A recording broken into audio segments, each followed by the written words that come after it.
আসসালামু আলাইকুম রহমতুল্লাহি ওবরকাত। গতকালকে আমরা এই মানকচু দিয়ে মুরগির মাংস রান্না করছিলাম। আজকে মানকচুর নিচের যে অংশ সেটাকে আমরা পুড়িয়ে ভর্তা করবো ইনশাআল্লাহ। মানকচু ভাতের ভেতর দিয়ে আলুর মতো ভর্তা করা যায় অথবা পুড়িয়ে ভর্তা করা যায়, কিন্তু পুড়িয়ে ভর্তা করলে মানকচুটাকে অনেক বেশি মিষ্টি লাগে খাইতে।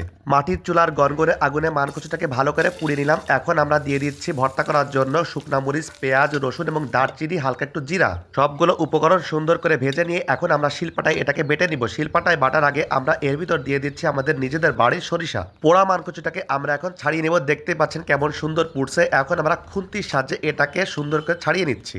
আপনারা চাইলে চামচের সাহায্যে অথবা বটির সাহায্যে এটাকে কেটে ফেলতে পারেন বা চামচের সাহায্যে আপনারা এটাকে তুলতে পারেন।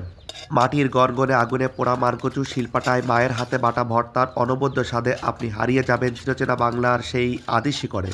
কথা বলতে বলতে আমাদের মানকচু তোলা কমপ্লিট। এখন আমরা এটাকে শিলপাটায় সুন্দর করে বেটে নেব। দেখতেই পাচ্ছেন আম্মু শিলপাটায় দিয়ে আগে আঙ্গুল দিয়ে এটাকে চেপে চেপে নরম করে নিচ্ছে। প্রতিটি সন্তানের কাছে তার মা পৃথিবীর সেরা মা, আর তার মায়ের রান্না হচ্ছে পৃথিবীর সেরা রান্না। তেমনিভাবে আমার মার রান্না হচ্ছে আমার কাছে পৃথিবীর সেরা রান্না। তারপরেও বলতে হয় আম্মুর এই স্পেশাল ভর্তাগুলোর স্বাদ অনবদ্য, যেটা আসলে আপনি হারিয়ে যাবেন অন্যরকম এক অজানায়। মানকচু পোড়া ভর্তা আমাদের রেডি। এখন খাওয়ার পালা। সবাই ভালো থাকবেন আর আমাদের জন্য দোয়া করবেন। আসসালামু আলাইকুম ওয়া রাহমাতুল্লাহি ওয়া বারাকাতুহু।